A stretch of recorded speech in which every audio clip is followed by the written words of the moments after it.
अस्सलाम all over friend कैसे हो सारे ठीक हो। मेरी दुआ है तुसी हमेशा खुश रहो हंसते मुस्कुराते रहो। अल्लाह ताला तुहानू कामयाब करे। देसी क्वीन चैनल ते तुहाडा वेलकम कर दिया। ते अज मैं तुहाडे लई लैके आई बहुत ही वधिया गाजरां दा गजरेला बनाउण दा तरीका, जिहदे विच मैं कच्चा नारियल लिया है। 5-6 गाजरां लईआं तकरीबन अद्धा किलो दे करीब। ते इत्थे मैं थोड़े जे चावल लेने एक मुट्ठी भर। ते 2 किलो मैं दूध लिया है। ते दूध नूं असीं बॉयल करना रख दांगे। दूध विच तुसीं पानी नहीं पाना, दूध तुसीं संघना ही लैना है। अगर तुसीं पतला करोगे ते फिर ओह वाला खीर दा टेस्ट नहीं आंदा है।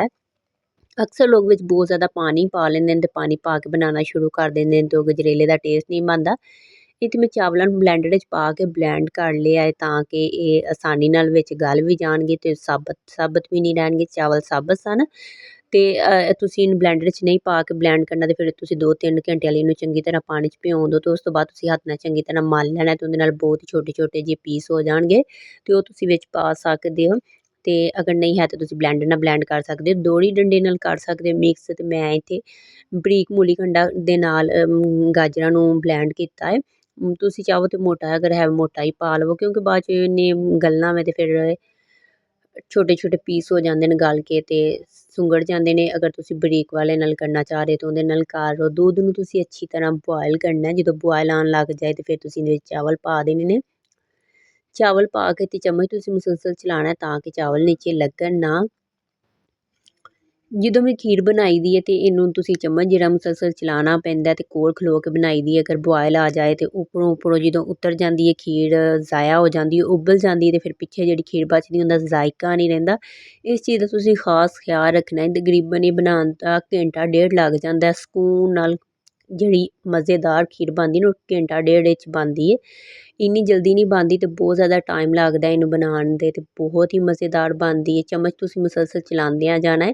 ਜਿੰਨਾ ਜ਼ਿਆਦਾ ਤੁਸੀਂ ਇਹਨੂੰ ਬੋਆਇਲ ਕਰੋਗੇ ਮੀਡੀਅਮ ਫਲੇਮ 'ਤੇ ਓਨਾ ਹੀ ਮਜ਼ੇ ਦਾ ਤੁਹਾਡਾ ਖੀਰ ਤਿਆਰ ਹੋਏਗੀ। ਤੇ ਚਮਚ ਤੁਸੀਂ ਮੁਸਲਸਲ ਚਲਾਉਂਦਿਆਂ ਰਹਿਣਾ ਵੇ ਤਾਂ ਕਿ ਇਹ ਉਬਲੇ ਨਾ। ਅਗਰ ਤੁਸੀਂ ਇਹਨੂੰ 1 ਮਿੰਟ ਲਈ ਵੀ ਇੱਧਰ ਉੱਧਰ ਛੱਡ ਕੇ ਗਏ ਤੇ ਇਹ ਉਬਲ ਜਾਏਗੀ। ਇਹਦੇ ਲਈ ਤੁਸੀਂ ਬਰਤਨ ਕਾਫੀ ਵੱਡਾ ਰੱਖਣਾ ਹੈ, ਕੋਲ ਖੁੱਲ੍ਹਾ ਡੁੱਲਾ, ਜਿਹਦੇ ਵਿੱਚ ਇਹ ਉਬਲੇ ਜਲਦੀ ਨਾ। ਮੈਂ ਕੋਲ ਖਲੋ ਕੇ ਬਣਾਈ ਸੀ ਤੇ ਇਸ ਲਈ ਮੈਂ ਨਾਰਮਲ ਬਰਤਨ ਰੱਖਿਆ ਸੀ, ਕਿਉਂਕਿ ਮੈਨੂੰ ਪਤਾ ਸੀ ਕਿ ਮੈਂ ਕੋਲ ਨਹੀਂ ਰੁੜਦੀ ਹੈ ਤੇ ਮੈਂ ਬਾਰ-ਬਾਰ ਚਮਚ ਨਾਲ ਹਿਲਾਉਂਦੀ ਸਾਂ ਜਦੋਂ ਬੋਆਇਲ ਆ ਜਾਂਦਾ ਸੀ, ਜਿਸ ਤਰ੍ਹਾਂ ਕਿ ਤੁਸੀਂ ਵੀਡੀਓ 'ਚ ਵੇਖਦੇ ਪਏ ਹੋ। ਤੇ ਇਹਦੇ ਵਿੱਚ ਤੁਸੀਂ ਪਾਣੀ ਨਹੀਂ ਪਾਉਣਾ। ਅਕਸਰ ਲੋਕ ਇਹਦੇ ਵਿੱਚ ਪਾਣੀ ਪਾ ਲੈਂਦੇ ਨੇ ਤੇ ਫਿਰ ਖੀਰ ਦਾ ਆਪਣਾ ਟੇਸਟ ਖਤਮ ਹੋ ਜਾਂਦਾ। ਪਾਣੀ ਦੇ ਨਾਲ ਇਹਦਾ ਜ਼ਾਇਕਾ ਨਹੀਂ ਆਉਂਦਾ ਉਹ ਵਾਲਾ।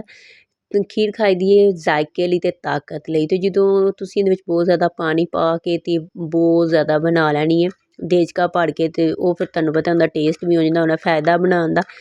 ਅਗਰ ਤੁਸੀਂ ਖਾਣੀ ਚੀਜ਼ ਥੋੜ੍ਹੀ ਖਾ ਲਓ ਤੇ ਅੱਛੀ ਖਾ ਲਓ, ਮਜ਼ੇਦਾਰ ਖਾ ਲਓ। ਕਿਉਂਕਿ ਜਦੋਂ ਤੁਸੀਂ ਦੁੱਧ ਵਿੱਚ ਇਹਨੂੰ ਰਿੰਨਣਾ ਗਾਜਰਾਂ ਨੂੰ ਤੇ ਇਹਨਾਂ ਦਾ ਟੇਸਟ ਵੀ ਵਧੀਆ ਹੋਣਾ ਤੇ ਇਹਦਾ ਤਾਕਤ ਵੀ ਜ਼ਿਆਦਾ ਹੋਣੀ ਹੈ। ਜਦੋਂ ਤੁਸੀਂ ਇਹਨਾਂ ਨੂੰ ਪਾਣੀ 'ਚ ਬਣਾਉਣਾ ਤਾਂ ਫਿਰ ਤੁਹਾਡੀ ਖੀਰ ਹੀ ਰਹਿ ਜਾਣੀ ਹੈ, ਬਾਕੀ ਪਿੱਛੇ ਜ਼ਾਇਕਾ ਜ਼ੂਕਾ ਕੋਈ ਨਹੀਂ ਰਹਿਣਾ ਹੈ। ਚਮਚ ਤੁਸੀਂ ਮੁਸਲਸਲ ਚਲਾਉਂਦਿਆਂ ਰਹਿਣਾ ਹੈ, ਜੈਸਾ ਕਿ ਤੁਸੀਂ ਵੀਡੀਓ ਵਿੱਚ ਵੇਖਦੇ ਪਏ ਹੋ।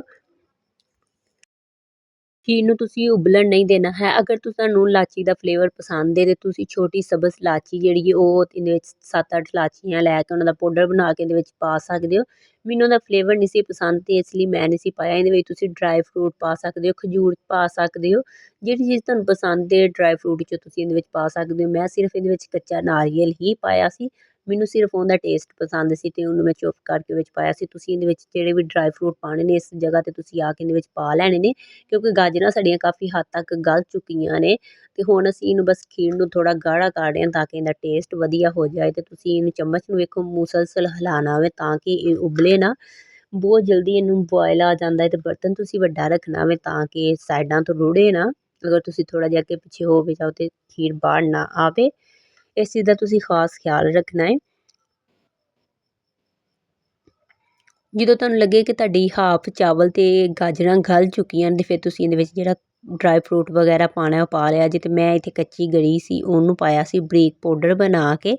ਜਿਸ ਤਰ੍ਹਾਂ ਕਿ ਤੁਸੀਂ ਵੀਡੀਓ ਵਿੱਚ ਵੇਖਦੇ ਪਏ ਹੋ ਮੈਂ ਇਹਨੂੰ ਫਾਈਨਲੀ ਪਾਊਡਰ ਬਣਾਇਆ ਸੀ। ਚੋਕਰ 'ਚ ਪਾ ਕੇ ਤੁਸੀਂ ਚੋਪ ਕਰ ਸਕਦੇ ਹੋ।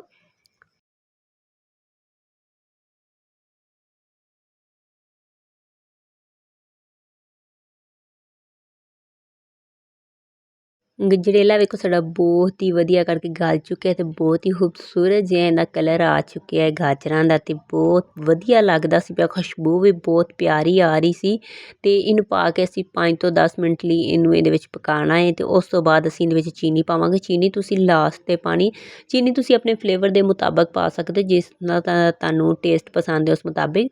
ਮੈਂ ਨਾਰਮਲ ਮਿੱਠਾ ਰੱਖਿਆ ਸੀ ਕਿਉਂਕਿ ਮੈਂ ਬਹੁਤ ਜ਼ਿਆਦਾ ਮਿੱਠਾ ਨਹੀਂ ਖਾਂਦੀ, ਮੇਰਾ ਬੀਪੀ ਲੋ ਹੋ ਜਾਂਦਾ ਹੈ ਤੇ ਮੈਂ ਉਸ ਮੁਤਾਬਿਕ ਇਹਦੇ ਵਿੱਚ ਚੀਨੀ ਐਡ ਕੀਤੀ ਸੀ। ਤਕਰੀਬਨ 5 ਤੋਂ 6 ਟੇਬਲ ਸਪੂਨ ਮੈਂ ਪਾਈ ਸੀ। ਤੁਸੀਂ ਚਾਹੋ ਤਾਂ ਇੱਕ ਹਾਫ ਕੋਲੀ ਇਹਦੇ ਵਿੱਚ ਪਾ ਸਕਦੇ ਹੋ ਕਿਉਂਕਿ ਇੰਨਾ ਕੁ ਮਿੱਠਾ ਹਰ ਬੰਦਾ ਨਾਰਮਲੀ ਖਾ ਲੈਂਦਾ ਵੇ ਤੇ ਮੈਂ ਬਹੁਤ ਘੱਟ ਖਾਂਦੀ ਹਾਂ ਤੇ ਮੈਂ ਉਸ ਮੁਤਾਬਿਕ ਮਿੱਠਾ ਪਾਇਆ ਸੀ। ਵੇਖੋ ਮੇਰੇ 4-5 ਚਮਚ ਸਨ ਬਸ ਚੀਨੀ ਦੇ ਜਿਹੜੇ ਮੈਂ ਇਹਦੇ ਵਿੱਚ ਐਡ। 2 ਕਿਲੋ ਦੁੱਧ ਸੀ ਮੇਰੇ ਕੋਲ ਤੇ ਅੱਧਾ ਕਿਲੋ ਗਾਜਰਾਂ ਸਨ ਤੇ ਮੁੱਠੀ ਕੁ ਵਿੱਚ ਮੈਂ ਪਾਈ ਸੀ ਚਾਵਲਾਂ ਨੂੰ ਬਲੈਂਡ ਕਰਕੇ। ਇੰਨਾ ਮੈਂ ਚੀਜ਼ਾਂ ਪਾਈਆਂ ਸਨ ਤੇ ਉਹਦੇ ਵਿੱਚ ਮੈਂ 5-4 ਚਮਚ ਚੀਨੀ ਦੇ ਪਾਏ ਸਨ। ਤੁਸੀਂ ਇਹਦੇ ਵਿੱਚ ਹਾਫ ਕੋਲੀ ਜਾਂ 1 ਕੱਪ ਚੀਨੀ ਪਾ ਸਕਦੇ ਹੋ ਕਿਉਂਕਿ ਨਾਰਮਲ ਹਰ ਬੰਦਾ ਇੰਨਾ ਮਿੱਠਾ ਖਾ ਲੈਂਦਾ ਹੈ।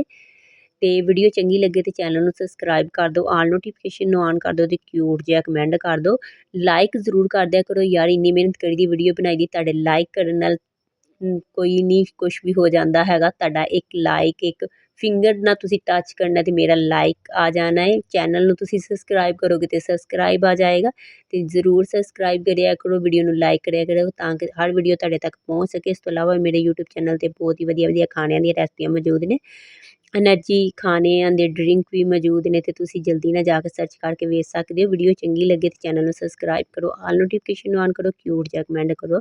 ਫਾਈਨਲੀ ਲੁੱਕ ਐਸੀ ਲੱਗੀ ਕਮੈਂਟ ਜ਼ਰੂਰ ਦੱਸਿਆ ਜੀ। ਮਿਲਦੇ ਆ ਨੈਕਸਟ ਵੀਡੀਓ 'ਚ ਨਿਊ ਰੈਸਪੀ ਦੇ ਨਾਲ। ਉਨੀ ਦੇਰ ਤੱਕ ਆਪਣਾ ਖਿਆਲ ਰੱਖਿਆ ਜੀ, ਮੈਨੂੰ ਦੁਆਵਾਂ 'ਚ ਯਾਦ ਰੱਖਿਆ ਜੀ। ਅੱਲਾ ਨਿਗਹਿਬਾਨ।